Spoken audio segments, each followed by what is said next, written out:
Well, hello everyone, welcome. I'm Katie. This is The Importance of Temperance, and I hope that wherever you are in the world, you're doing super well. I'm excited because this arrived when Olga Speaks. It's my first ever Kickstarter deck that I backed, and I was super lucky and fortunate to get to it because I didn't know that Sasha had done a second one, and one of the lovely ladies who watched one of my videos last year told me, hey, look, there is a Kickstarter, you know. So I was just in time to go in and back it before it closed. So here it is. I have been working with it for the past week. It arrived last Monday. And I'm really enjoying this deck. It is amazing. It is deep. It's for these times, you know what I mean? Like, it's in honor of her grandma, and it is ancestor work and connection, but it's also much more than that. So I've been loving this deck, and I thought I'd come on today because I finally have some free time to talk to you about this, and I've had the time to work with it and form some opinions. And disclaimer, I have some quite strong opinions in this video that I kind of shared, but please don't be offended by my opinions. They're just my opinions, and I don't mean any harm by them. It's just the way I'm feeling at the moment with the energies, and I think we all kind of need to grow up and take accountability for our own feelings and how we react to things, rather than blaming everybody else for the situations that we find ourselves in. And I know the world is a shitty place at the moment, and this is why I'm wearing my rose tinted glasses, because I'm choosing to look at the world through rose tinted glasses and having a rosé to help me along the way. Thank you for watching, and I hope you enjoy.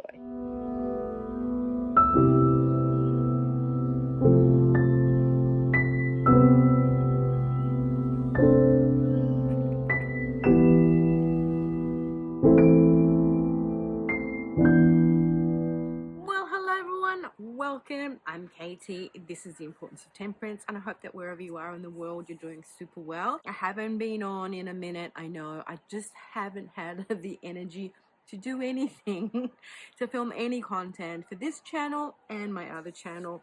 But today I wanted to come on and talk to you about this deck. Now, this is my first Kickstarter back deck, and I'm super happy I did back this deck, and I was in time to get it. I did first see this deck on Catamancy's channel, and I fell in love with it. It is a collage deck, and it's analog. The creator is Sasha Lopez, and she did have it up on Make Playing Cards for a little while, and I was emming and airing about it. Shall I get it? Shall I not get it? Shall I, you know, as you do. And then by the time I made up my mind to get it, it wasn't on there any longer. And someone very kindly in the comment section told me that there was a Kickstarter going. I think she did one Kickstarter and that didn't work. She then decided to do a second Kickstarter, and she got the backing and she was able to go through with it. And I was super lucky to get in there last minute, and that was at the end of last year, so I think November, December maybe. So it's finally arrived. Today, as we're filming, it is a Tuesday. It arrived last Monday, and I have been working with it, and I am absolutely in love. So this is a dedication to her grandma in loving memory of Olga. And this is one of those decks that's sort of been created out of grief. So my deck is 260 out of 500. Sasha Lopez does have a YouTube channel, and I follow her on her YouTube channel, and I find that she is very eloquent and has a way with words in the way that she can describe the sensations and the emotions that the card she uses actually provoke in her. She goes deep. I love the way she discusses her practice and how she uses her cards and what the cards mean to her. You know, whereas when I talk about my card, oh yeah, this is so pretty, this card, and then, you know, I move on. I don't go in depth about, you know, why it evokes, what it evokes in me, or I don't dig deep, whereas she digs deep. And I'm so pleased to say that her little guidebook is full of those descriptions, and I find her very deep, very talented young lady. And so this is dedicated to her grandma. Now I'll just hold this here for you to, you know, pause the video and read through, so you understand how this deck was birthed and why it was birthed and how her creativity came through as her ability to process her grandma's death, and because she was very important to her, and also, you know, this ability to use this to connect to your ancestors and so on and so forth. I've been using this deck for the past week and it is just so profound. It goes on the basis of different colors, and those different colors are based on an archetype. So there'll be an archetype and then there'll be various cards under that archetype. There are questions to ask, a description, and then, you know, some keywords to be used. So I really find this is very handy. But at the same time, these cards speak to me in a way that is beyond. They speak to my soul. And they're meant to be used to connect, obviously, with your passed on loved ones, or to the elder in your family, or someone you look up to. I don't have that many people in my family. I have a very small family. My grandma passed away many years ago. My grandpa passed away, but I don't have or don't feel a deep connection to them in their passing. So I'm not someone who does a lot of ancestor work. I just don't feel there is a connection with my passed on loved ones. I feel there's more of a connection for me directly with my higher self, from my higher self directly to source. And that's where I get my inspiration. Now these cards, they have a 70s vibe because she used like National Geographic and that kind of magazines from the 70s and 60s, 70s, I guess. And I love the vibe of these cards. I love the way they're put together. I used to read through National Geographics when I was a kid. I was born in 71. So, you know, late 70s, early 80s, Mum had all these National Geographic magazines hanging around. I think she subscribed to them. So I get this feel for this sort of grainy, I don't know how to describe this, sort of the color of them, right? There's this color that just shows that it's like vintage. It's just hard to describe. And you know, the images just remind me of my own childhood, but it's fun at the same time. I just enjoy so much the juxtaposition of the city, but also, you know, of the other images that she's put together in her collage work. I love the usage of her keywords. I love the way that she describes this card to us, but at the same time, it invites you to dig deep into whatever that archetype is and whatever the keyword is. If we turn this upside down, it's the photo or the image of a sculpted Madonna, and then you have surrender.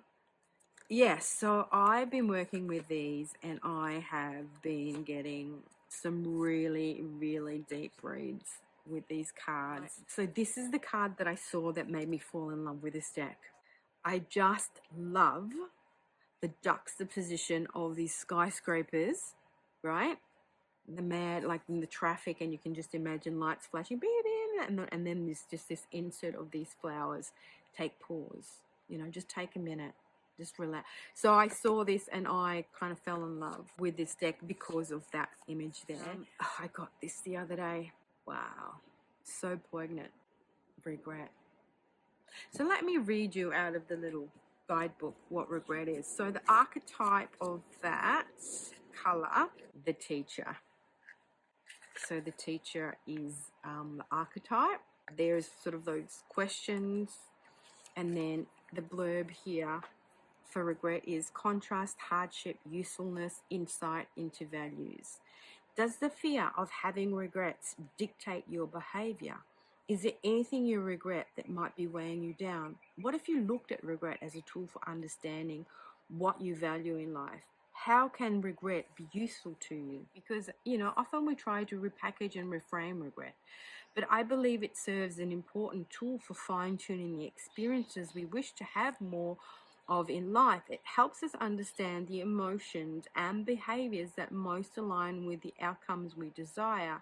There are just some things that you do not know until the moment has passed. See regret for what it is. Look regret in the eyes. In its most potent and raw state, it has a transformative quality. I mean, you know what I'm saying? That is just so powerful. And I can't express enough how deep this deck is actually, and how much I have resonated with it and the readings, and how it's blown my mind in the sense that for me of late, I found also since July's is clicked in, that I've been having a different vibratory experience. Like I'm more attuned to my seeing, in the sense that I see more, like extrasensory. I'm talking about my perceptions, my third eye, my connection. Like I just have been in tune with what's going on, and I've had to be really careful with protecting my space and cleansing my energy centers, and being really aware of the energies outside, and the drama that's playing out, and the victimhood, and people hating on each other and not actually looking at what the real problem is, because we're being distracted by the powers that be, that mirror their bad behavior and make us fight with one another, and we keep blaming the wrong people and get frustrated because nothing is changing. For me to step back from that drama, just go within, breathe, and just do what I can do. That is also another card that came up for me. See how this here is out of focus? It's because we're not seeing we're not seeing the real problem. We're looking all around, blaming everybody else. You know, you're a turd, you're a this, you're a that, you're anti this, you're a something phobe, you know. And it's not about hating someone else, it's about the perception that they want to create in us, that that person is wrong, therefore if we criticize that person, we are somehow a hater. Criticism is just criticism. If I don't like your behavior, it's not that I don't like you, I don't like that shitty behavior, and I'm allowed to call you out if that shitty behavior impacts my own peace of mind. Doesn't mean that I'm a hater, doesn't mean that I'm judging you, doesn't mean anything. I just don't like the way you're behaving. But for some reason, in this society, nowadays, everyone makes a big deal about someone making criticism, and all of a sudden you're a hater. And I have to distance from, because that's not the way I see things. I see things that if you are a person from a certain background, religion, color, sex, it's none of my fucking business who you are and what you want to do. You're fine, you're grand, you're great. Just don't be if you're a then I don't want to have anything to do with you. But that doesn't mean that I'm hating on all the people. If you're a certain religious group, that I'm hating all the religious group, or you belong to a certain background. I'm not hating on all the background. I'm just saying to you, you're being, don't be, excuse my language, but that's the way it is. And this world is going backwards. So instead of just like allowing us to critique, because we are allowed to critique if someone is, you know, behaving badly, yeah, we're allowed to say you're behaving badly. That doesn't make us a bad person. That doesn't make us something phobe, you know, that doesn't make us like an anti something. It just makes us someone who's saying to you, hey, don't behave that way around me. And we're allowed to do that. So I think that these cards have actually focused me in and just picked up on the vibe and just told me, you know what, Kate? Just go within, step back, don't be part of the drama. What's happening out there is happening out there for a reason. And you have to deal with it by dealing with yourself. No one has to make us happy. Someone doesn't have to shut up for me to be happy, okay? If I don't like their behavior, I call out their behavior. I'm not forced to hang out with them. I can walk away. I can also ask myself the question, why is what that person is saying to me triggering? And then I work on my own response and my own ability to deal with that. It's no one else's job to make me happy. And if I don't like someone's opinion, they don't have to shut up in order for me to be happy. I just don't have to listen to that opinion. I can walk away, right? So we have choices in the matter. And the world is telling us that we have to acquiesce to everybody else's needs and not our own, because we're a bad person if we do that, right? what I felt compelled to do was work with this deck for some reason, with this deck. And I'm loving it. I know it's like totally different styles, and I don't know, it just worked. It just worked. So I'll just show you kind of like a couple of cards. So let me just do this actually. Shall we do the one card and then we'll do the two on the side?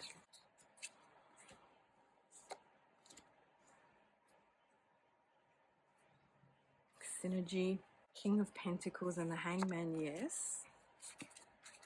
Celebrate, King of Pentacles and the Hermit. Distracted, the Devil and the Knight of Swords. See how he's distracted by the bird? And, you know, the devil is distractions, isn't it? So for some reason, for me, this actually really works. Like the storyteller, the emperor, the emperor's new clothes.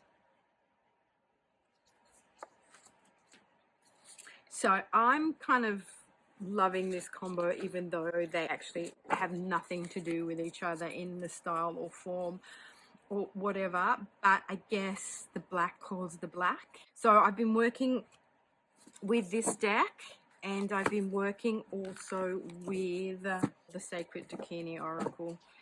And I love the juxtaposition of the white with the black.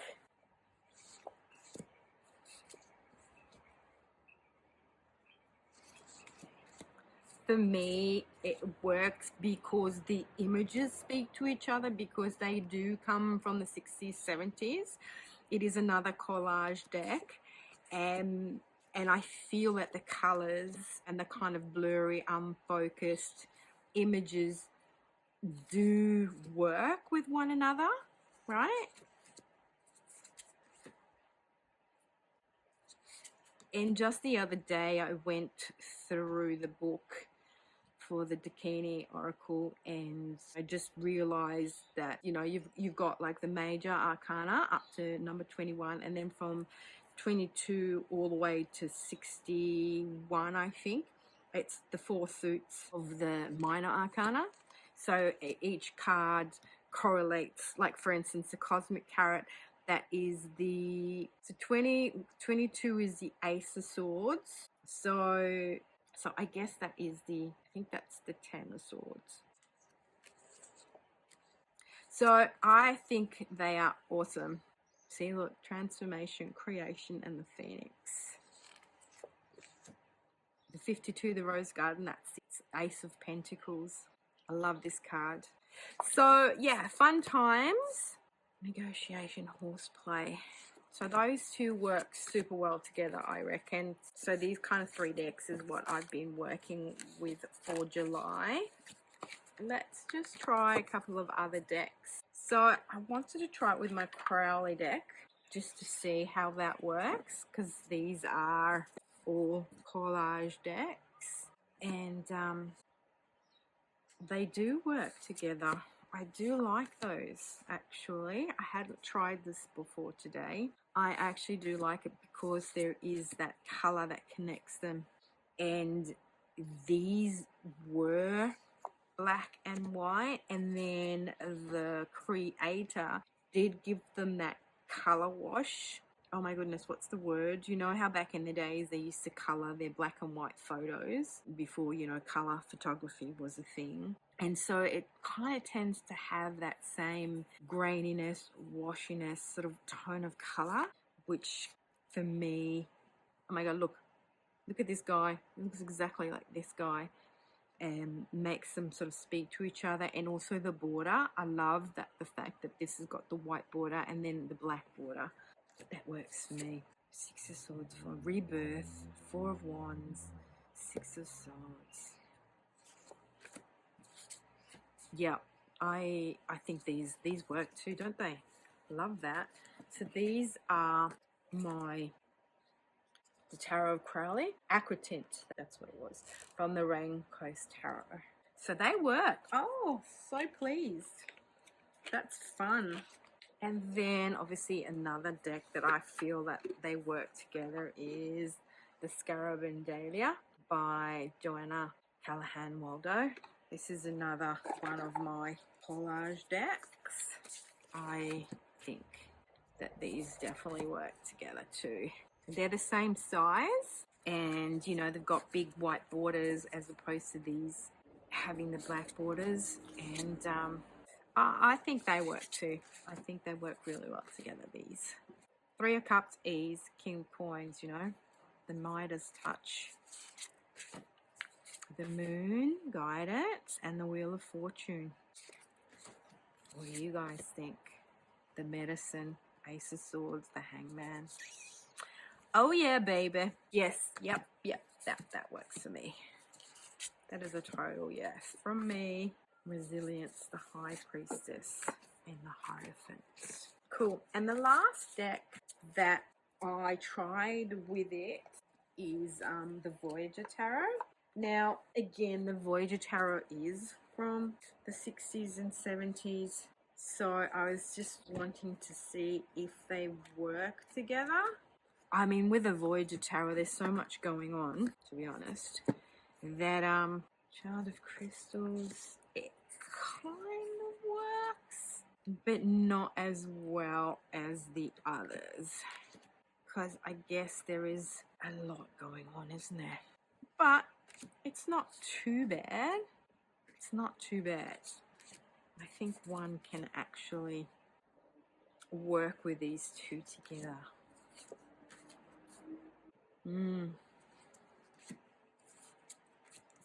Universe, Hope, and 10 of Worlds. So that would be the 10 of Coins or Pentacles.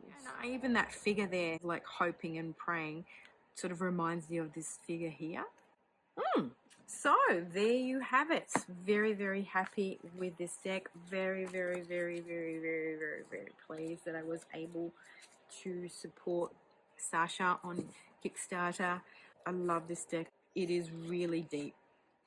It is very, very deep. And for those of you who like a collage deck and who appreciate going deep, or you know, who do ancestor work and want to do some deep dives and connections with your ancestors, this is totally amazing. Oh, and I didn't talk about the cardstock. The cardstock, it's super easy to shuffle. It's not super slippy or anything. It just like feels, it's uncoated, definitely. Yeah, I think it's 300 GSM. I think Sasha has come up with another Oracle deck. She's in the process of seeing the interest. She's got it up on her website. I'll link that below if you want to go check it out. I think there's more decks available that you can get. Yeah, excellent. Thank you, Sasha. I really, really love this deck. It's amazing. Well done, you. And thank you so much for getting a Kickstarter done and putting this deck out for us all to enjoy. And on that note, I think I've chatted enough. Until my next one.